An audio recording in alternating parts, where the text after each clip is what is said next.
Niwala ka bang payong ito? Wala kang makikitang cover sa labas, pero kaya kang protektahan mula sa ulan. Ang makabagong teknolohiyang ito ay tinatawag na air umbrella, isang imbensyon na gumagamit ng hangin upang itaboy ang ulan. Hindi tulad ng tradisyonal na payong, wala itong canopy o cover, kundi isang handle lamang, pero ito mismo ang susi sa pagpigil ng ulan. Ang haba ng handle ay maaaring i-adjust, kaya magaan dalhin, madaling gamitin, at napaka-convenient lalo na kapag biglang bumuhos ang malakas na ulan. Kapag binuksan ang air umbrella, may built-in na motor na nagpapagana ng malakas na daloy ng hangin.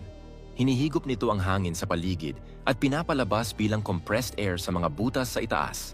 Ang daloy ng hangin na ito ang bumubuo ng isang invisible shield sa ibabaw ng ulo na siyang pumipigil sa ulan upang hindi ka mabasa nito.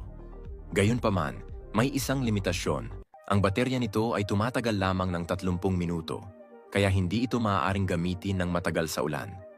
Bukod pa rito, kailangang mapanatili ang sapat na distansya mula sa ibang tao habang ginagamit ito, dahil maaaring mabasa sila ng ulan dulot ng malakas na hangin na lumalabas mula rito. So guys, meron tayong na-discovering bagong laro. Ito ang PHL Ruby.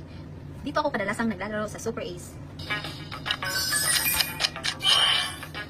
Mag-debate lang tayo ng 100.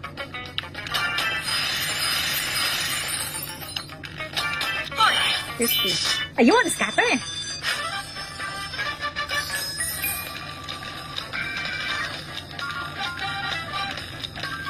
Double! Diamond 4 times! Jack! Double! 360? 240? Double! 40? So, ang kalungan natin guys ay 720. So, kung gusto nyo rin ito guys, nasa comment section ang link.